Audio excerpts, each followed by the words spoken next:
قل هذه سبيلي أدعو إلى الله على بصيرة أنا ومن اتبعني وسبحان الله وما أنا من المشركين.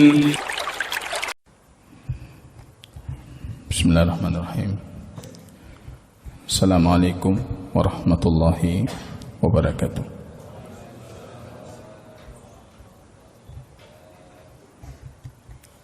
Alhamdulillah Rabbil Alamin. Nahmaduhu wa nasta'inuhu wa nastaghfiruh wa na'udzu billahi min syururi anfusina wa sayyiati a'malina. May yahdihillahu fala mudilla lahu wa may yudlil fala hadiya lahu. Asyhadu an la ilaha illallah wahdahu rabbi la syarika lahu wa asyhadu anna Muhammadan abduhu wa rasuluhu safiyuhu min khalqihi wa khaliluhu. Ibadallah, usikum wa iyaya bitaqwallah faqad fazal muttaqun. Haitsu yaqulu Rabbuna jalla sya'nuhu fi muhkami tanzilihi, ya ayyuhalladzina amanu ittaqullaha haqqa tuqatih wa la tamutunna illa wa antum muslimun. Kaum muslimin dan muslimat sidang jamaah salat subuh yang diberkahi oleh Allah Subhanahu wa ta'ala. Pujian dan syukur tiada hentinya kita panjatkan kehadiran Allah atas segala taufik, petunjuk, kesehatan, kesempatan yang Allah kembali berikan sehingga kita bisa menunaikan satu faridah Allah.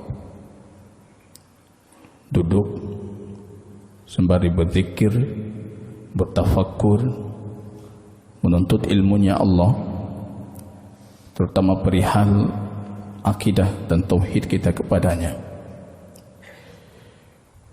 hingga menjelang tulu' terbitnya matahari nantinya, dan kita sempurnakan dengan 2 rakaat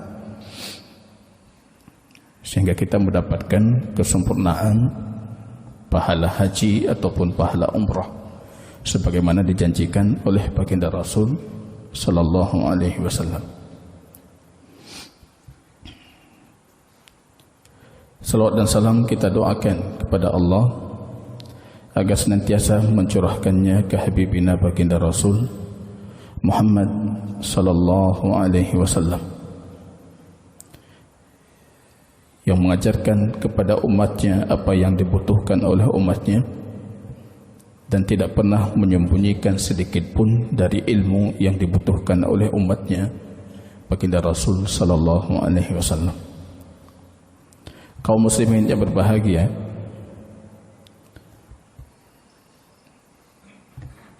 setelah sekian lama kita berhenti dari kajian kitab A'lam As-Sunnah Al-Mansyurah, subuh ini kita bisa mengkaji kembali dan melanjutkan dari pembahasan yang kita berhenti sebelumnya.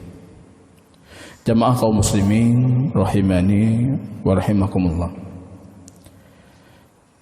Di pembahasan sebelumnya kita masih berbicara tentang rukun iman ke berapa ini?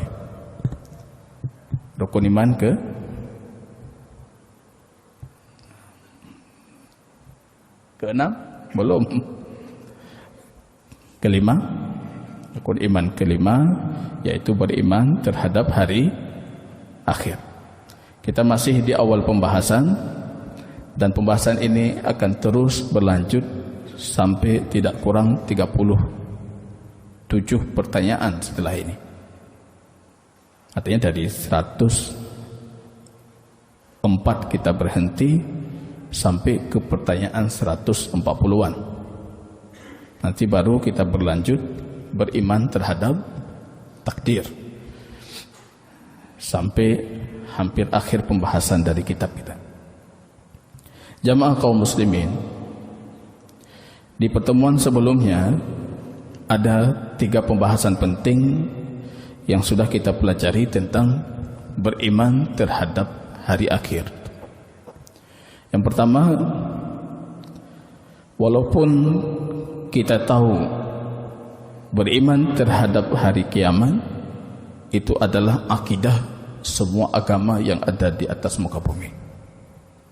Tidak berbeda di dalam akidah global ini antara seorang mukmin dengan seorang yang kafir. Karena semua mereka itu, terutama agama-agama samawi, meyakini adanya hari kebangkitan. Ini di antara pembahasan akidah yang disepakati oleh semua tentang kebangkitan, tentang manfaat dari amal kebaikan, tentang Allah. Ya, ini perihal yang diyakini oleh semua umat agama samawi. Walaupun demikian, di pembahasan pertama sebelumnya kita sudah mengkaji tentang dalil-dalil Quran dan Sunnah perihal beriman terhadap hari akhir. Walaupun kita tahu di sini kita tidak berselisih, tapi yang namanya akidah Islamiyah itu selalu rujukan dan patokannya itu adalah dalil Quran dan Sunnah. Bukan karena semuanya sudah meyakini kita yakini. Karena orang tidak berselisih, kita tidak boleh berselisih. Tapi karena di sini tuntutan Alkitab, tuntutan As-Sunnah untuk beriman terhadap hari akhir, maka kita beriman terhadap hari akhir. Dan apa maksud beriman terhadap hari akhir? Kita sudah mempelajari apa yang disampaikan oleh Syekh Hafidh Ibnu Ahmad Al-Hakami, yaitu at-tasdiqul jazim, kata beliau. Keyakinan yang kokoh, keyakinan yang kuat tentang akan datangnya hari kiamat wala mahala, dan tidak ada satupun yang akan menghalangi dari datangnya hari kiamat. Itu kita meyakini itu akan datang. Kekuasaan makhluk ini akan purna, akan sirna.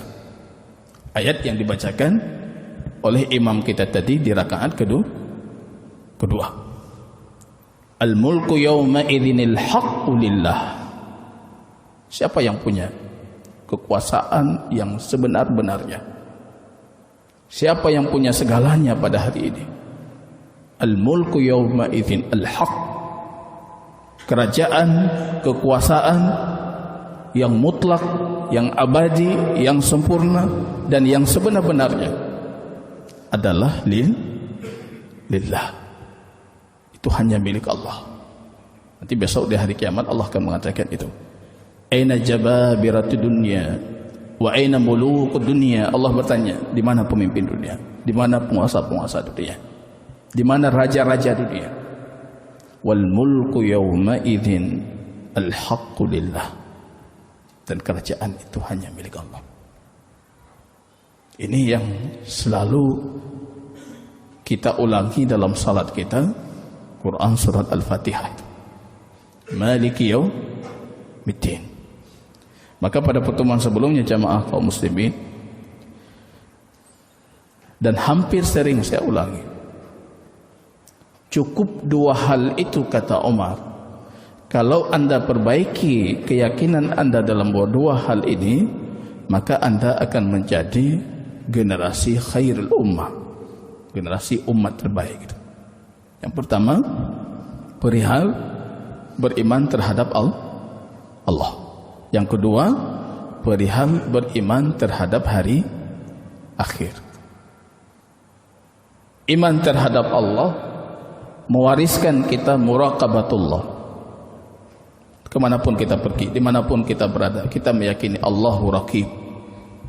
Allah Maha mengawasi, Allah melihat, Jadi kita salat, kita harus meyakini Allah melihat kita. Muraqabatullah. Tambah lagi beriman terhadap hari akhir, menghadirkan muhasabatullah. Allah akan menghisab, Allah akan membalas, Allah akan minta pertanggungjawaban. Salat kita tadi diminta pertanggungjawaban. Dalam hadis Al-Bukhari, "Anzur ya Jibril," wahai Jibril, coba perhatikan bagaimana salatnya, fardunya. Dilihat oleh Jibril, rupanya salatnya banyak kekurangan ya Rabb. Allah mengatakan kepada Jibril, "Wa hal lahu min nawafil?" Apakah dia itu punya salat-salat sunnah yang dia bisa menutupi kekurangan fardunya? Ketika hamba itu memiliki salat sunnah, Jibril akan mengatakan, "Na'am ya Rabb." Dia punya salat sunnah yang akan menutupi kekurangan fardunya. Dihisab. Bahkan awwalu ma yuhasabu alaihi al-'abdu yaumal qiyamah. Bahkan yang pertama kali dihisab. In saluhat saluha sa'iru amalihi. Kalau itu baik, maka semua amal yang lainnya terhitung baik. Akan dihisab. Perihal darah, awwalu ma yuqda alaihi bainal ibadi yaumal qiyamah fid dima. Yang pertama kali akan Allah putuskan besok di hari kiamat dari hal-hal yang menyangkut hambanya adalah pembahasan darah, pembunuhan. Kalau hak Allah salat, kalau hak makhluk darah. Kalau kita gabungkan hak Allah dan hak makhluk, berarti salat yang pertama, darah yang kedua akan dihisab. Kalau ini kita yakini jamaah kaum muslimin, kita akan jadi khairul ummah, umat terbaik. Kalau ini kita tanamkan pada anak kita ini yang masih belia, ketakutan terhadap hisab Allah, ketakutan terhadap muraqabatullah, anak kita akan menjadi anak yang terbaik. Jadi ini ilmu yang kita pelajari, pulang ke rumah kita ajarkan keluarga kita. Setidaknya ini adalah yang selalu kita ulang-ulangi di tengah keluarga kita. Allah melihat kamu, nah. Apalagi di zaman, ya kita hidup zaman fitnah seperti ini. Benda kecil dalam kantong baju kita itu, yang bernama HP itu, bisa menguras banyak sekali kebaikan kita. Bisa menghabiskan banyak sekali energi kita. Tanpa muraqabah, tanpa muhasabah, maka mungkin keimanan kita itu banyak sekali yang hilang itu. Dan keimanan generasi di belakang kita, anak-anak kita. Kita jaga 24 jam. Apapun aplikasi yang dibuat untuk mengontrol HP anak, mungkin tidak sejitu cara mereka bersikap dengan Allah dan hari akhir. Muraqabatullah dimanapun dia berada. Dalam gelap kamarnya pun dia tahu Allah menghisapnya. Dia tahu Allah Ar-Raqib, Allah mengawasinya. Allah Al-Alim, Allah Maha mengetahui apa yang dia lakukan. Allah Al-Khabir, yang belum dia lakukan Allah sudah tahu apa yang dia lakukan.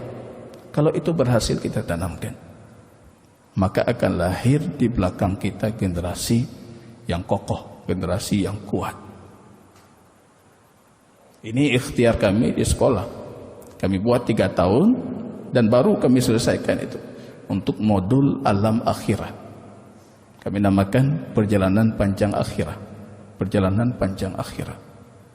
Dari semenjak wafatnya dia, meninggalnya dia, sampai dia masuk surganya Allah ataupun nerakanya Allah, fal'iyadzubillah.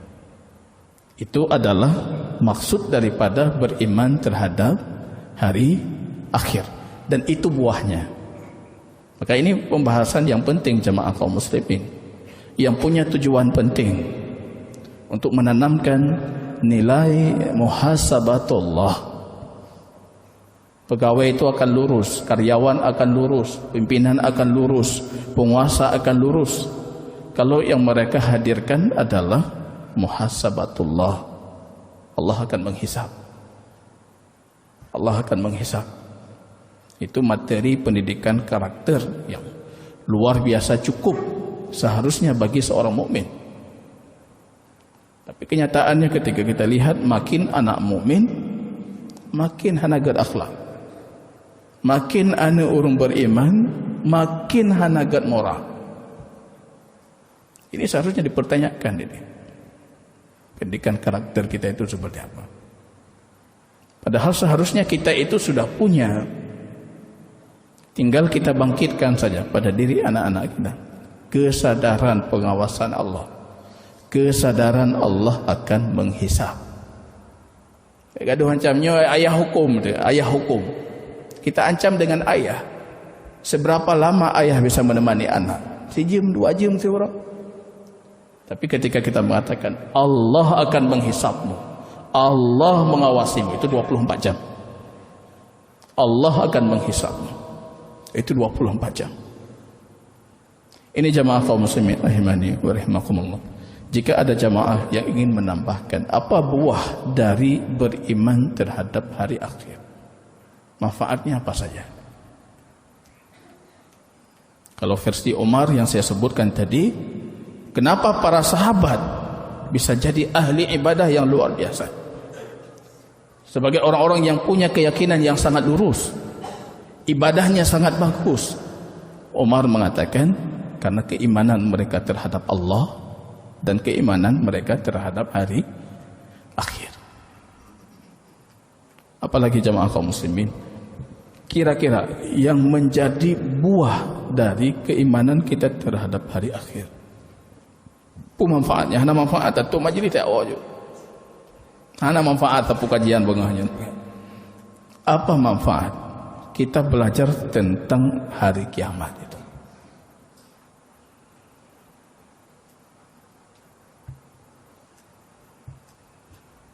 Hana manfaat. Kesimpulan hana manfaat. Apa manfaat? Belajar tentang hari kiamat.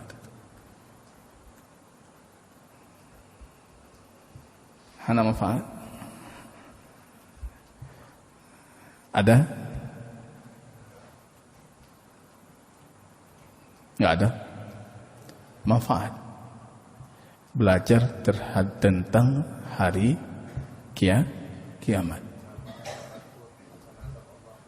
Menambah khauf, ketakutan kita atau kekhawatiran kita terhadap azab Allah. Alhamdulillahirabbil alamin. Itu cinta, kata Imam Ibn Qayyim. Ar-Rahmanir Rahim, itu raja harap. Maliki yaumiddin, khauf, kata beliau. Kalau ini berhasil kita munculkan, itu apa namanya? Syarat rukun ibadah. Baru lahir iyyaka na'budu. Enggak ada khauf, enggak ada harap, enggak ada cinta, tidak lahir iyyaka na'budu. Iyyaka, hanya engkau.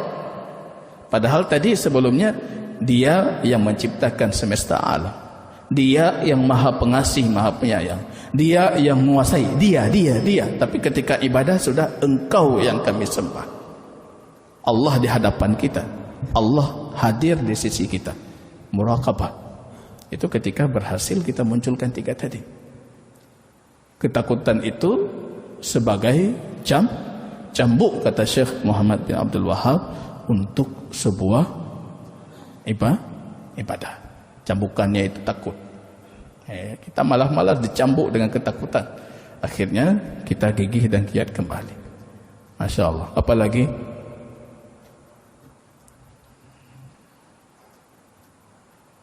bagi yang hari ini terzalimi, yang hari ini belum mendapatkan haknya, yang hari ini merasa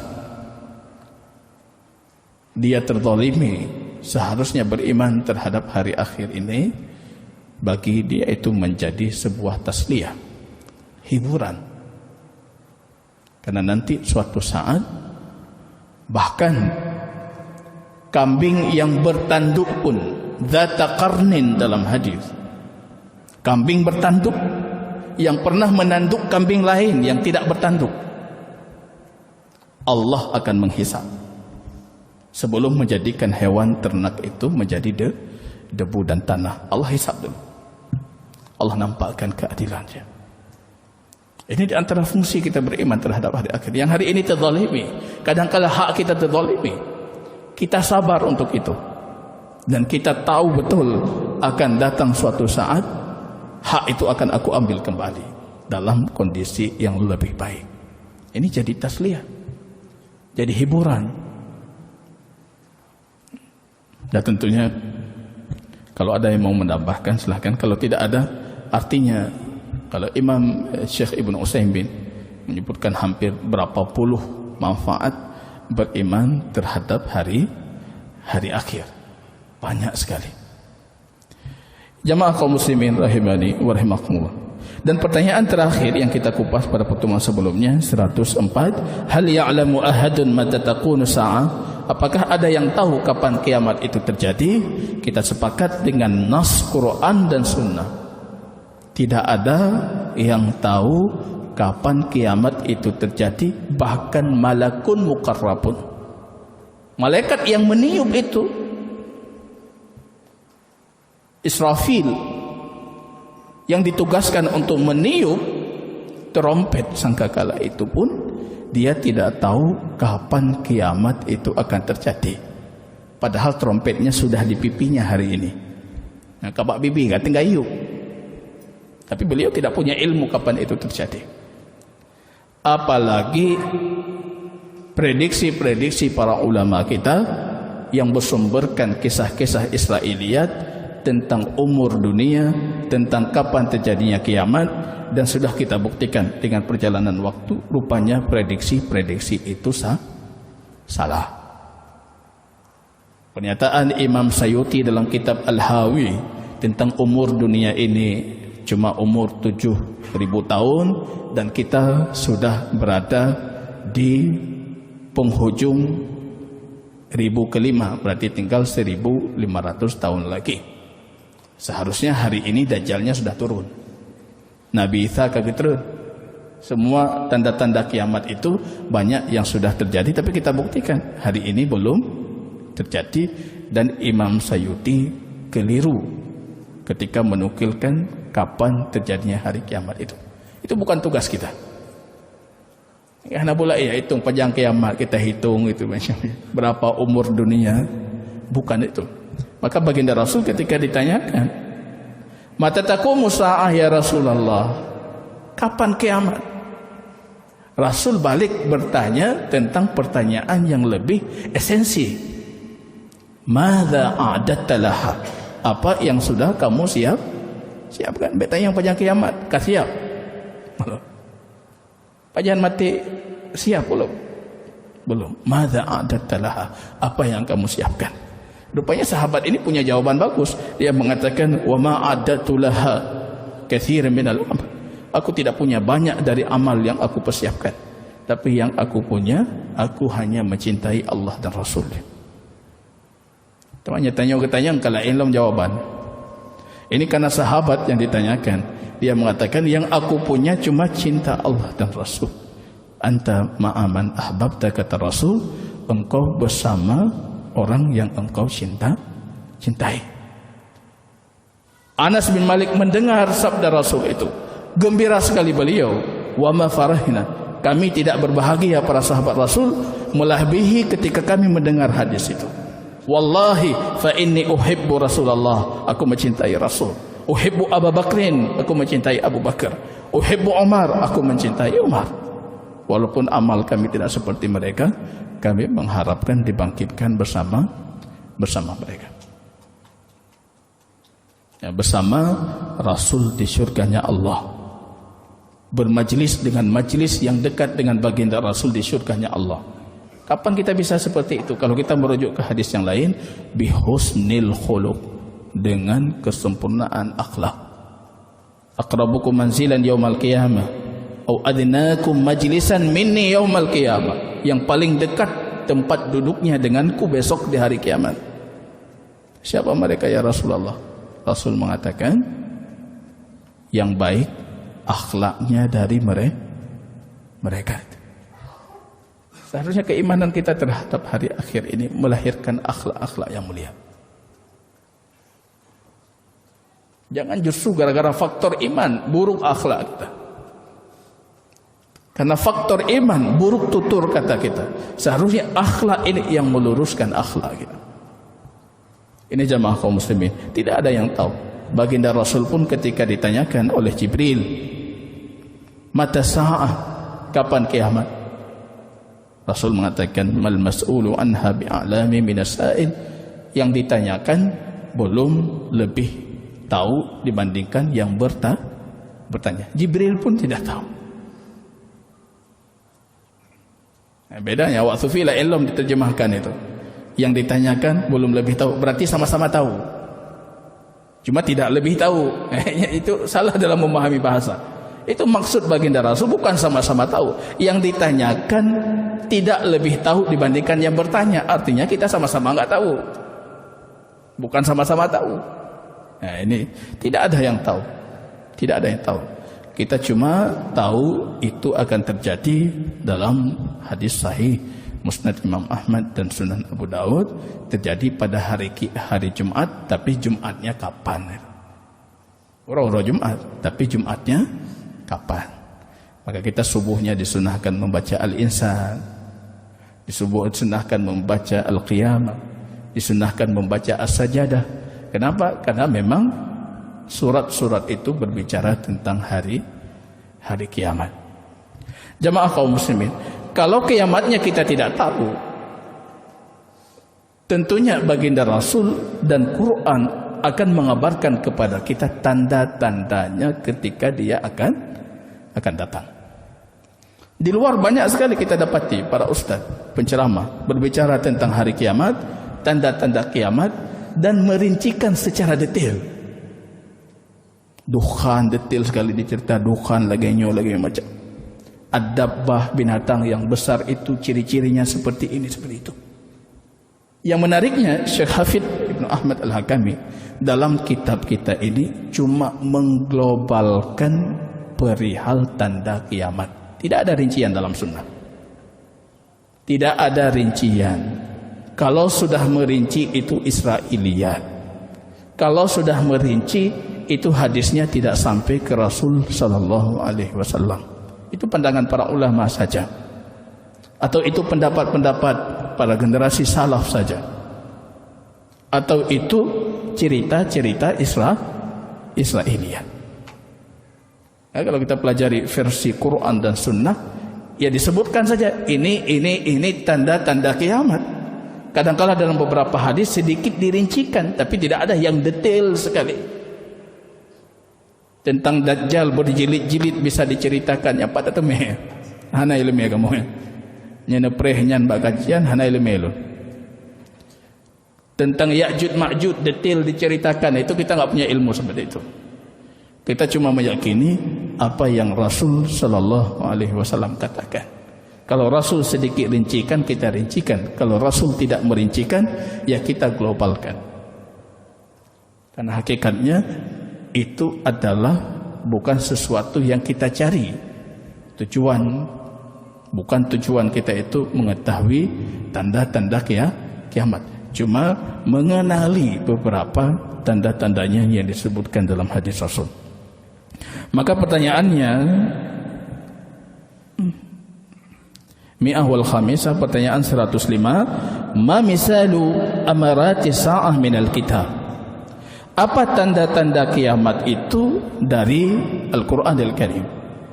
Al-jawab kata beliau, masalu qawlihi ta'ala, sebagai permisalan tentang perihal ini, yaitu firman Allah Subhanahu wa taala Quran surah Al-An'am 158, hal yanzuruna illa an ta'tiyahumul malaikatu aw ya'ti rabbuka aw ya'ti ba'du ayati rabbika yawma ya'ti ba'du ayati rabbika la yanfa'u nafsan imanuha lam takun amanat qablu aw kasabat fi imaniha khaira.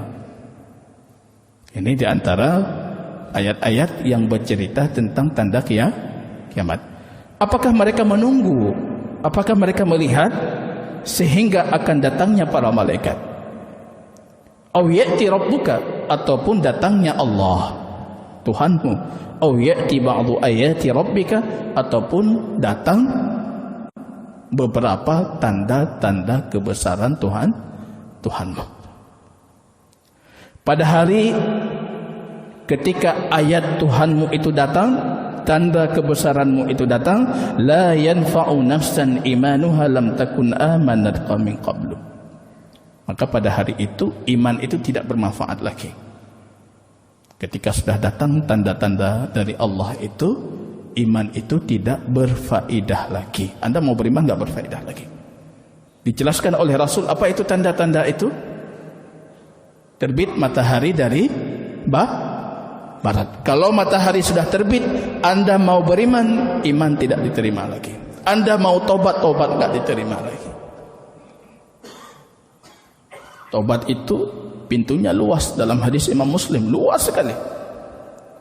Tapi cuma dua kondisi yang sudah tidak diterima tobat kita itu. Ketika gargarah, ruh kita sudah sakarat menjelang keluar, ataupun matahari terbit dari barat. Enggak bermanfaat lagi iman terhadap hari kiamat, karena kiamatnya sudah terjadi. Bukan lagi pembahasan gaib yang harus tertuntut kita meyakini, tapi sudah disaksikan dengan mata uroka terbit dari barat. Enggak lagi bermanfaat. Ketika itu banyak orang-orang kafir akan mengatakan amantu billah, aku beriman kepada Allah, tapi imannya enggak bermanfaat lagi, sudah selesai. Mereka sudah tertulis sebagai seorang kafir. Ini fungsi kita beriman terhadap gaib, karena mereka menyaksikan. Di sini ditafsirkan oleh Rasul. Apa tanda-tanda kebesaran Allah? Ketika itu terjadi, maka iman tidak bermanfaat lagi. Dajjal. Dalam hadis Imam Muslim, Dajjal ada 3 disebutkan. Dabbah, akan keluar binatang melata yang sangat besar, dan keluar binatang itu akan berbicara dengan kita, dengan manusia yang hidup pada zaman itu. Dan ketika itu sudah keluar, iman kita enggak bermanfaat lagi. Oh, ini sudah kami dengar dulu tentang binatang ini, kita beriman ketika sudah melihatnya. Maka itu bukan pembahasan gaib yang kita berpahala, dan taubat di hari itu sudah tidak diterima. Ini menariknya ayat Al-An'am 157 ya. Ini bantahan telak untuk yang selalu membantah kedatangan Allah itu. Kita mengatakan Allah enggak datang, yang datang itu malaikat, yang datang itu perintah Allah, yang datang orang Asy'ari kan macam-macam mentakwil kedatangan Allah. Sedangkan kita meyakini kedatangan Allah, datang bagi Allah itu adalah sifat fi'liyah yang berkaitan dengan masyiahnya Allah. Kalau Allah kehendak datang, datang. Bagaimana Allah punya kehendak untuk datang, ingin untuk datang, Anda mengatakan Allah tidak datang? Kareman katanya Allah, hanatru Allah. Allah mengatakan datang. Menarik kalau kita baca tafsir Jalalain, ditafsirkan datang Allah itu, datang perintah Allah. Ayat ini membantah telak. Apa kalian tunggu sehingga datang malaikat? Ini jelas malaikat. Ataupun datang Tuhan kalian? Ini jelas Tuhan. Au ya'ti ba'du ayati rabbik, ataupun datang beberapa tanda-tanda dari Tuhan kalian. Ini dibedakan 3 ini. Kenapa kita menafsirkan datang Allah itu dengan datang perintah, padahal dah disebutkan setelahnya. Ini bantahan telak. Kita meyakini Allah itu akan datang, dan kita akan memohon kedatangan Allah. Ini dalam hadis syafaat nanti di akhir pembahasan beriman terhadap hari akhir, pembahasan syafaat, kita akan memohon. Demi Allah, itu hadis baginda Rasul yang hari ini mengatakan Allah tidak datang. Kalau datang nanti Allah punya arah, Allah berbentuk, Allah berjisim, Allah harus berpindah tempat. Itu kan datang berpindah tempat. Artinya ada tempat yang kosong dari Allah, macam-macam. Demi Allah, Rasul mengatakan yang menafikan datang Allah itu suatu saat akan memohon Allah supaya datang. Dan itu terjadi di mahsyar, di faslil qadha. Makhluk akan datang itu, semua makhluk manusia akan pergi ke Nuh, pergi ke Ibrahim, pergi ke Isa. Sampai baginda Rasul mengatakan, ana laha, aku untuk ini, aku untuk hari ini. Kemudian Rasul meminta Allah segera datang li faslil qadha, untuk menyelesaikan penghakiman di padang mahsyar. Akan talake, kita minta itu. Walaupun hari ini kita mengingkari, tapi akan kita minta itu. Karena ada yang keringatnya dalam hadis yang sahih sudah menutupi daun telinganya. Ada yang keringatnya di padang mahsyar sudah di dagunya. Ada yang sudah sejajar dengan matanya. Ada yang di tumitnya, ada yang bahkan dia tidak berkeringat sama sekali di padang mahsyar. Dan ketika matahari itu didekatkan, kita akan minta supaya Allah segera datang. Kita berpikir ya manusia ini makhluk yang zalim, yang lalai, lengah. Kita berpikir menyakagu hukum oleh Allah, bagah-bagah juga diselesai. Padahal di neraka lebih parah loh. Ya, kita semua minta, kafir, mukmin, fajir, datang kepada para nabi Rasulullah untuk meminta supaya Allah segera menghakimi. Kita berpikir kata selesai, asai kagu hukum kata selesai.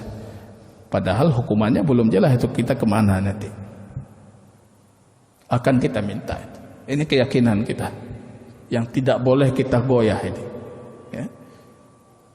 Kama yaliku bi jalalillah. Bagaimana datang Allah?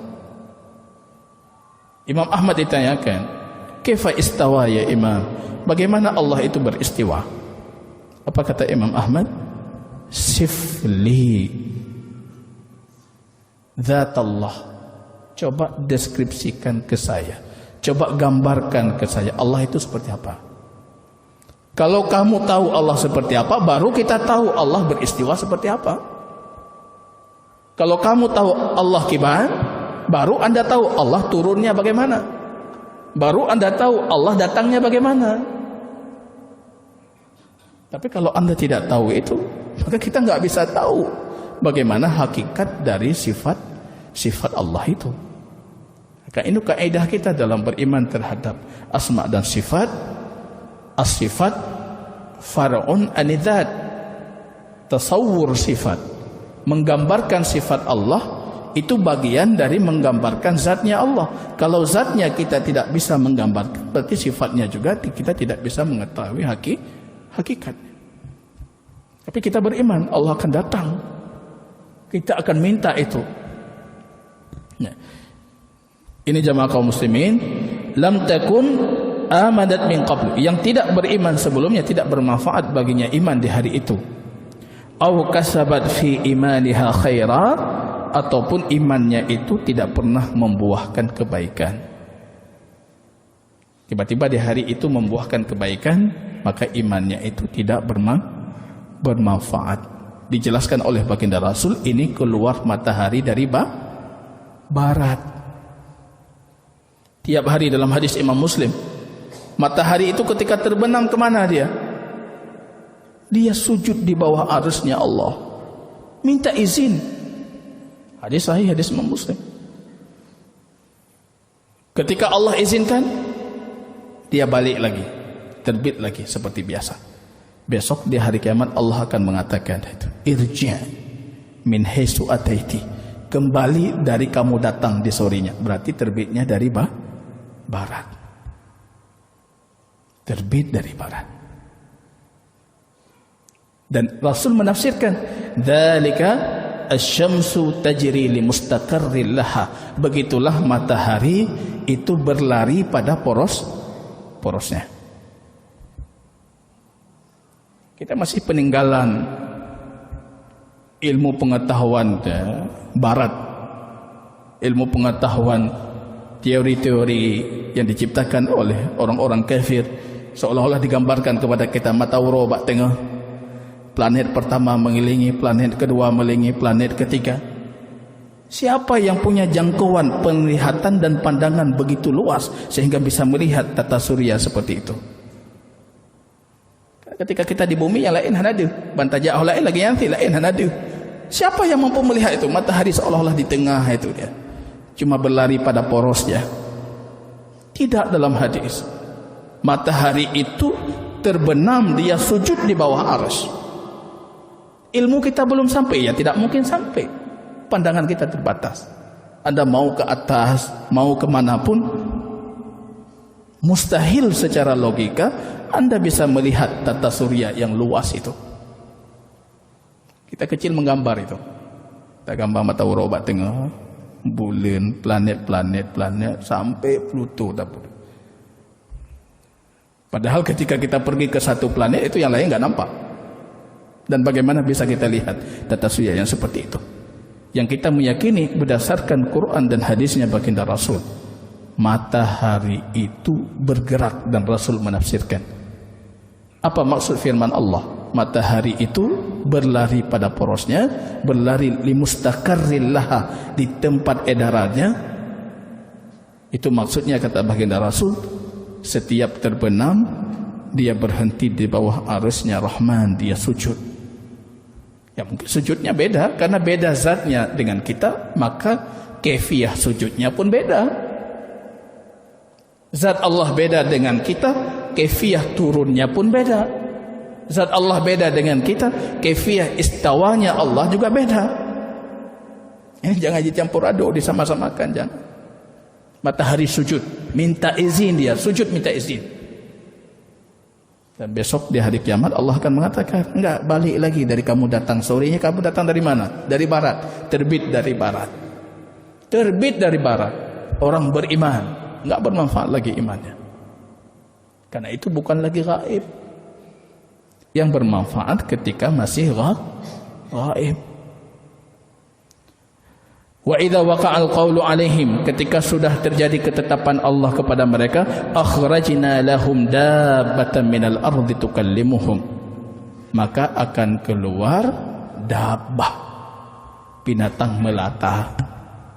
Enggak ada rincian dari baginda Rasul. Binatang besar yang disebutkan oleh baginda Rasul, yang bulunya itu panjang, tidak nampak lagi mana muka mana duburnya. Jadi kelikut hendak taturi. Dan dia berbicara. Imam Ibnu Katsir mengatakan, ada para ulama kita yang mengatakan itu akan muncul dari Mekah, ada yang mengatakan dari Syam, ada yang mengatakan dari macam-macam pendapat. Tapi tidak ada dalil yang sahih yang menentukan patro. Apa yang dia bicarakan? Para ulama kita berselisih panjang. Apa yang dia bicarakan? Ada yang mengatakan dia bicarakan annan nas kanu bi ayatina la yuqinu, sambungan ayat ini.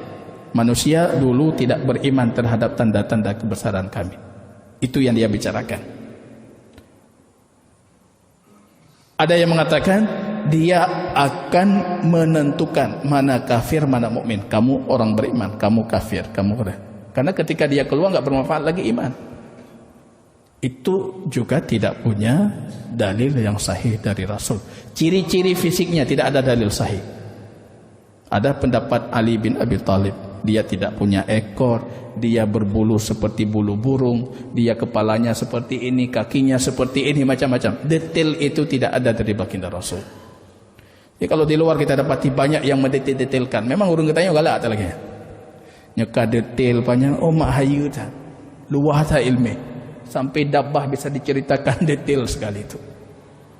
Kalau Anda berhenti akidah Anda dengan kitab dan sunnah, maka kitab dan sunnah itu tidak mendetailkan apa yang tidak perlu. Anak pilih pun detail-detail.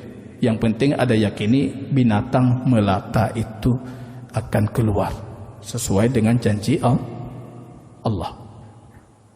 Begitu juga dengan perihal hatta idza futihat Ya'juj wa Ma'juj, dan ketika dibuka Ya'juj dan Ma'juj, wa hum min kulli hadabin yansilun, dari setiap pelosok mereka itu akan turun. Ya'juj Ma'juj begitu juga. Yang ada dalam hadis, mereka itu adalah Bani Bashar, anak manusia juga, anak Adam juga. Kalau dalam ayat ini disebutkan hatta idza futihat, ketika terbuka untuk mereka, berarti sekarang mereka tertutup. Kalau kita baca fatwanya Syekh Ibnu Baz, beliau memprediksikan itu adalah bangsa Cina. Yaitu bangsa Cina. Syekh As-Sa'di, gurunya Syekh Ibnu Utsaimin,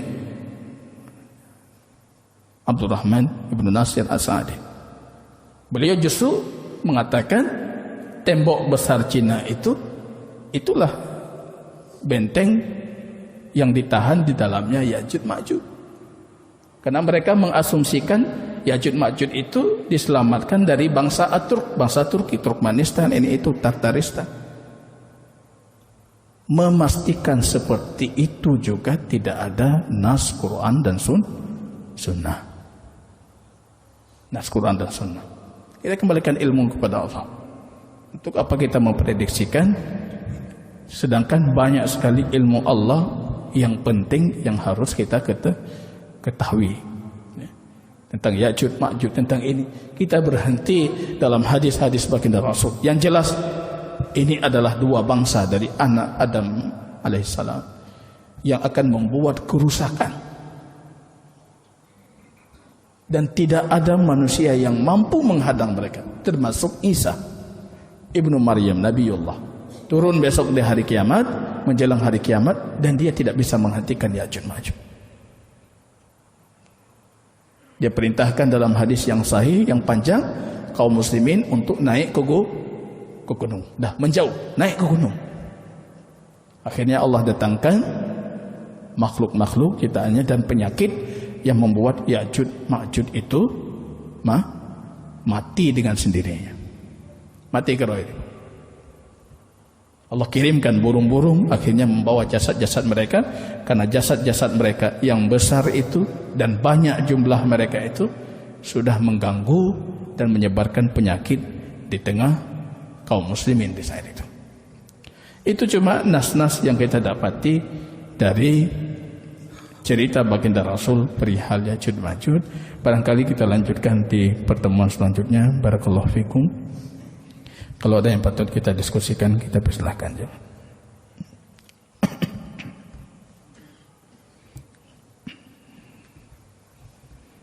Kalau tidak ada, kita cukupkan. Barakallahu fikum. Subhanakallahumma bihamdika asyhadu an la ilaha illa anta astaghfiruka wa atubu ilaik. Assalamualaikum warahmatullahi wabarakatuh.